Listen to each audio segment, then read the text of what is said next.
anger is caused by cruel words. No one likes to be talked about in a negative way. No one likes insults. It hurts. Your tongue is like a sharp razor. Your words are treachery. Reckless words pierce like a sword, but the tongue of the wise bring healing. See, that's why you got to watch what you say. Because sometimes we say stuff and no words that we say, they wind up and they do more damage to people than we actually realize of what they do and stuff like that. So we have to be real, real careful about our words. Sticks and stones. Sticks and stones may break my bones, but words will never harm me. This is an old lie.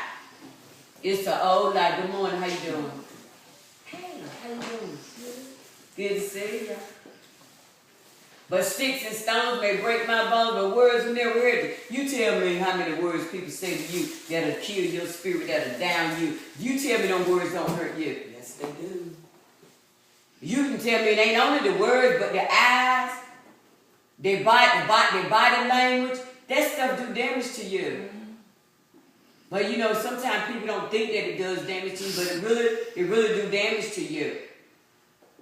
Whoever wants to enjoy life and have happy days must no longer speak evil and must stop telling lies. Did y'all hear that? Whoever wants to enjoy life and have happy days must no longer speak evil and must stop telling lies. O Lord, who shall sojourn in your tent? Who shall dwell on your holy hill? Who will walk blamelessly and does what is right and speak truthful from the heart? Who does not slander with his tongue and does no evil to his friend, nor take up a reproach against his neighbor? That's Psalm 15, 1 through 3. All those things in there talking about who does not dwell on your holy hill. He who walks blameless and does what is right and speak truth from his heart. That's what God wants us to do. He wants us to walk blameless. He wants us to speak truth from our heart. He don't want us to speak no evil stuff from our heart. He's trying to purge us now so that we can get that mess out of us. But see, a lot of times, we don't want that stuff out of us. Because we want to hold on to it. And the reason I think that a lot of times that people hold on to stuff is so that when they hold on to it, if somebody do something to them, they have something to come back at them with. But that ain't of God. That is not of God. Blessed are the poor in spirit.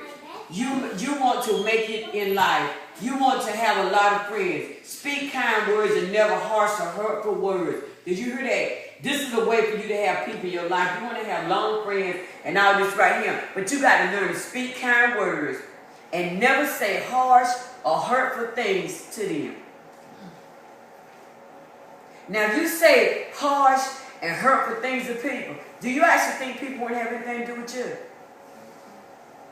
You keep on killing people with your words. You keep on just saying stuff, out of nowhere. You just keep on. You can be mean to somebody. And people start shining themselves away from you. That's because of the way you treat them. All I ever ask God is this right here. I say, God, teach me how to treat people. Let me treat people the way that I want to be treated. But then when as you going along in this Christian walk, you come in contact with people that mistreat you. And see, if you ain't careful, that spirit will fall off on you if you ain't careful. And then you wind up looking, why am I being like this? Because that spirit has attached itself to you. That's why you got to stay in connection with God. That's why you got to keep yourself prayed up. That's why you got to anoint yourself. And you got to continue to have that personal relationship with God so God can keep you clean, keep you pure. Pretty words. Now listen at this. This is flattery. This is dealing with flattery now. Flattery words, those sweet swelling words. Pretty words may hide a wicked heart. Just as pretty glaze cover a common pot. Like the glazing covering of an earthen vessel are smooth lips with an evil heart. Talk a good game in their heart, just as evil and wicked as you want to be. That's what it means when it talks about smooth words. You can say what you want to. But what's in their heart? What's in their heart? What is really in their heart? Oh, you can say all these flattering words to people you want to. I can say anything in the world that I want to somebody.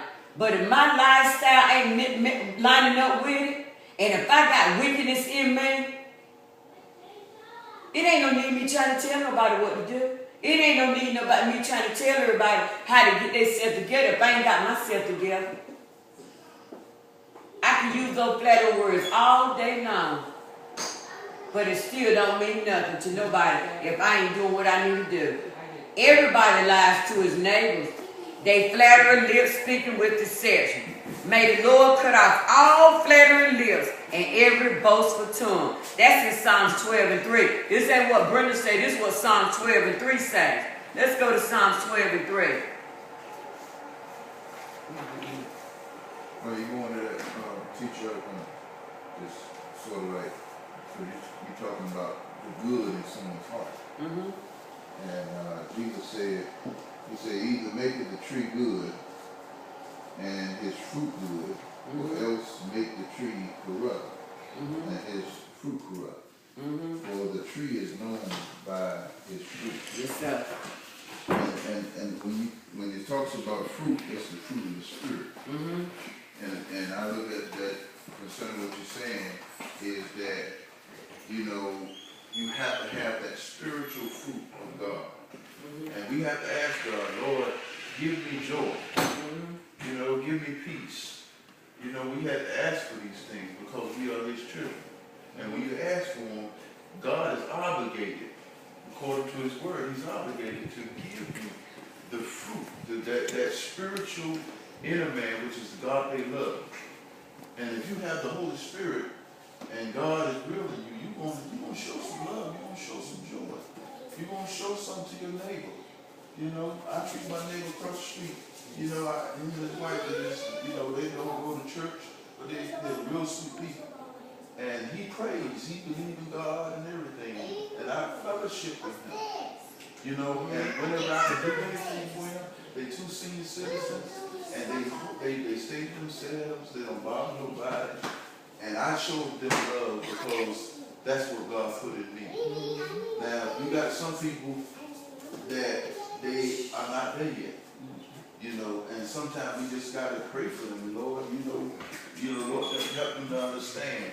You know, how good God is. Folks don't know how good God is. You know, and if you know how good God is and how good he's been to you, you know, you can feel that joy. You can feel that love in the morning when you wake up. You know, and if you know you have a relationship with God, you can feel it. You know, ain't nobody got to take, the world didn't give it and the world can't take it away. You know what I'm saying? That's what they sung back then. And now when you listen to them old hymns and how they express, you know, the relationship that they had with God, you know, they put it in a song. And so I look at what fellowship, you know, what the teacher's talking about this morning is sometimes you gotta have so much love. God said, love your enemies.